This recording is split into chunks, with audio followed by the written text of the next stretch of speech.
Hello guys, नमस्ते, प्रणाम। मैं नीलू मौर्य अपने यूट्यूब चैनल में आप सभी का स्वागत करती हूँ और मैं जा रही हूँ सुंदर सा प्यारा सा बेटी विवाह गीत गाने। आप लोग वीडियो में बने रहिए। राधे राधे, जय माता दी। पूर्व से डोलिया पश्चिमा भइले पापा, पूर्व से डोलिया पश्चिमा भइले पापा, अरे लगी गई न चर चर कहाँ रे लालनवा, अरे लगी गई न चर चर कहाँ रे लालनवा। जब डोलिया पहुँचे हो पिपरा के तरवा, जब डोलिया पहुँचे हो पिपरा के तरवा, अरे झरी गई न पिपरा के पताई रे लालनवा, अरे झरी गई न पिपरा के पताई रे लालनवा।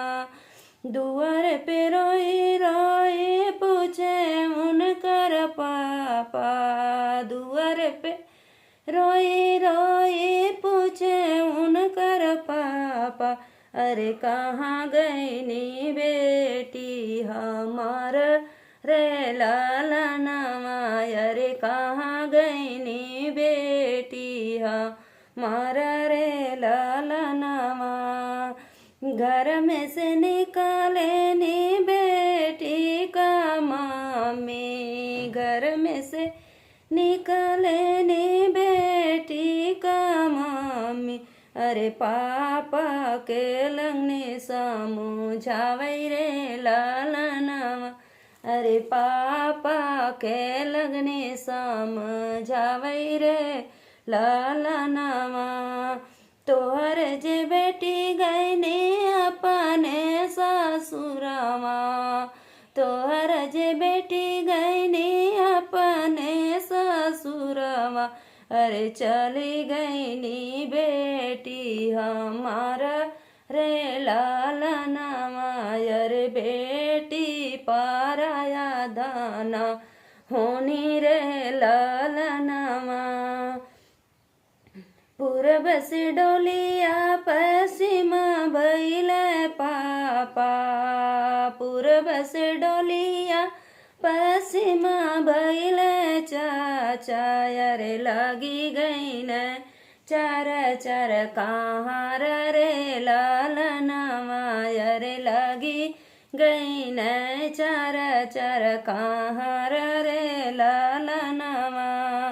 जब डोलिया पहुँचे हो पिपरा के तरवा, जब डोलिया पहुँचे हो पिपरा के तरवा, अरे झरी गई न पिपरा के पताई रे लालनवा, अरे झरी गई न पिपरा के पताई रे लालनवा।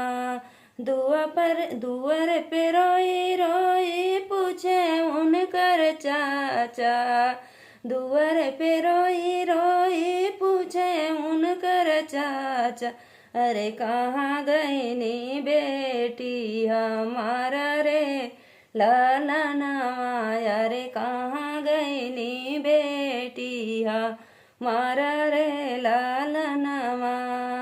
घर में से निकाले नी बेटी का चाची, घर में से निकाले नी बेटी का चाची, अरे लगने सा अरे चाचा के लगने समझावै रे लालनवा, अरे चाचा के लगने समझावै रे लालनवा। तोहर जे बेटी गई ने अपने ससुरवा, तोहर जे बेटी गईले अपने ससुरवा, अरे बेटी जे होनी, अरे बेटी चली गई नी ससुरे रे लालनवा, अरे बेटी जे होली पराया धन रे लालनवा। पूर्व से डोलिया पश्चिमा भइले पूर्व से डोलिया पश्चिमा बहिले भैया रे लगी गई न चार चार कहाँ रे लाला नवा रे लगी गई न चार चार कहाँ रे लाला नवा।